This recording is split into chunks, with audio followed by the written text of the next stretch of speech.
Europe 1. Le journal de 7h sur Europe 1, Christophe Lamar. Bonjour Christophe. Bonjour Dimitri, bonjour à tous. Son long voyage retour de Mayotte vers Paris l'a coupé de tout moyen d'information. Marine Le Pen était injoignable lorsque son père Jean-Marie s'est éteint. Elle l'a appris un peu plus tard grâce aux journalistes. On guettait évidemment son arrivée à l'aéroport Roissy-Charles de Gaulle hier soir. Pas un mot à sa descente d'avion. Bonjour Alexandre Chauveau. Bonjour. Vous étiez l'envoyé spécial d'Europe 1 à Mayotte et vous étiez dans le vol retour avec la chef de file du Rassemblement national lorsqu'elle a appris la nouvelle par la presse. Oui, il est 12h57 hier lorsque l'urgent de l'AFP tombe en escale technique à Nairobi au Kenya. Marine Le Pen est comme tous les autres passagers contrainte de rester dans l'avion et surtout coupée de tout réseau téléphonique.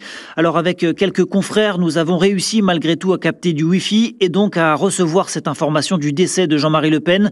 Le premier réflexe qu'on a, c'est de la partager avec son attaché de presse qui est juste à côté de nous et qui lui va traverser l'avion pour apprendre la nouvelle à Marine Le Pen.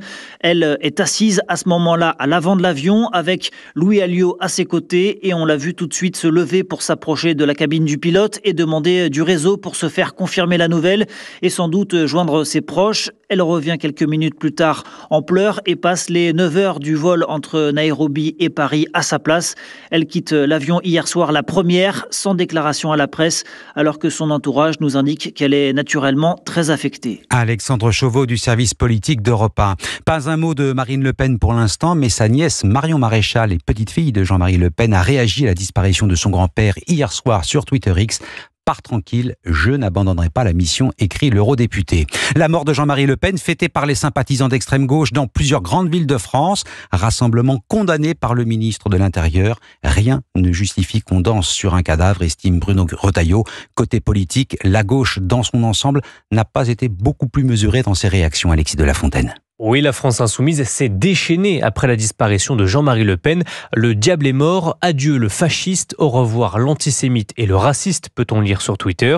Le député insoumis Adrien Tlouet tente de justifier cette salve de condamnation post-mortem. Moi, je ne rends pas hommage à Jean-Marie Le Pen. Je pense qu'il va rejoindre les Algériens torturés à mort, y compris par ses soins, et il va rejoindre les victimes du racisme, de l'islamophobie, de l'homophobie qu'il a alimenté toute sa carrière politique. Donc c'est à celles et ceux qui le suivent de se regarder dans un miroir maintenant. L'ultra-gauche ne s'impose aucune limite dans cette période de deuil, comme l'explique Jean-Luc Mélenchon. La mort n'efface pas le droit de juger ses actes. Le combat contre ces idées continue, assure le leader insoumis, qui signe en même temps un hommage contradictoire à Charlie Hebdo. On se doit aux morts avant tout, la politique vient ensuite, écrit-il.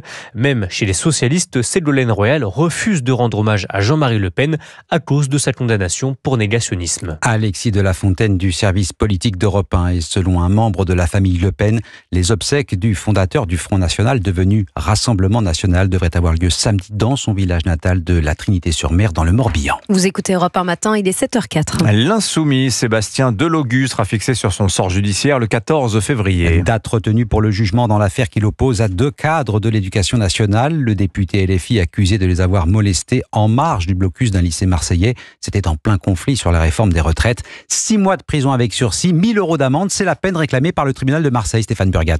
Ils disent avoir été choqués par l'attitude du député sur une vidéo prise ce jour-là face au cadre de ce lycée. Sébastien Delogu, hors de lui, vocifère « La loi, c'est moi qui l'a fait ». À la barre, l'élu tente de s'expliquer. Il a haussé le ton pour tenter d'apaiser une situation en passe de dégénérer. Des images de vidéosurveillance, des coups de pied sont ensuite diffusées, mais les caméras n'ont filmé aucun visage et Sébastien Delogu dénonce un procès monté de toutes pièces, thèse balayée par l'avocat des parties civiles, Maître Darmon. Je ne partage pas du tout le point de vue de M. Delogu. Ce dossier n'a rien de politique et il n'a pas à être politisé. Le parquet requiert une peine de 6 mois avec sursis. À sa sortie, Sébastien Delogu s'abstient de tout commentaire, mais son avocat, Maître Younes Tagelmint, masque mal son embarras. Ce qui m'intéresse en réalité, c'est pas tant les 6 mois, c'est surtout l'image et ce que ça peut occasionner, qui est quand même compliqué. Et le jugement est remis en délibéré le 14 février prochain. Marseille, Stéphane Burgat, Europe 1. La suite des commémorations de l'attentat contre Charlie Hebdo avec plusieurs rassemblements hier dans toute la France. Et cette question en suspens, est-ce que l'on est toujours Charlie 10 ans après? Esprit, es-tu là? Reportage à Strasbourg, Mélina Facha.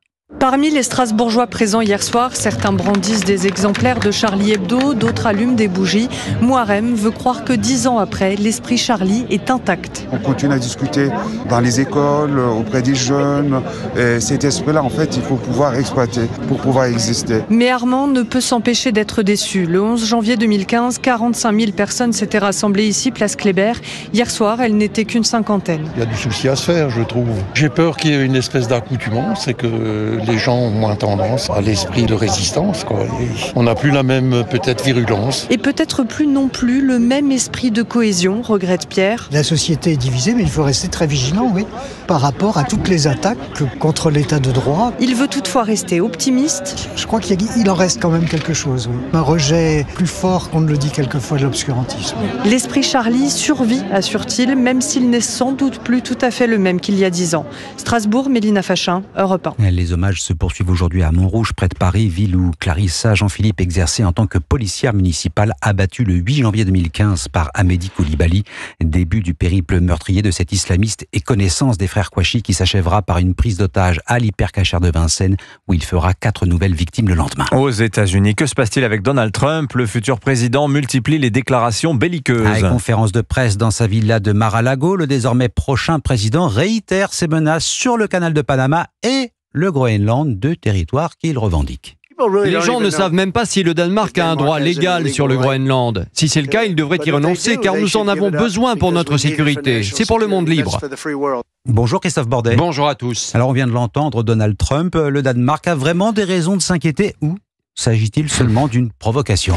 Écoutez, ce qui est sûr, c'est que l'obsession de Trump pour le Groenland, aujourd'hui rattaché au Danemark, ne date pas d'hier. Déjà en 2019, quelques mois avant son départ de la Maison-Blanche, il avait lorgné sur l'île, déclarant qu'il voulait l'acheter. 6 ans plus tard, la situation géopolitique a quelque peu changé, tension notamment avec la Russie, ce qui pourrait expliquer en partie cette vision expansionniste de Trump.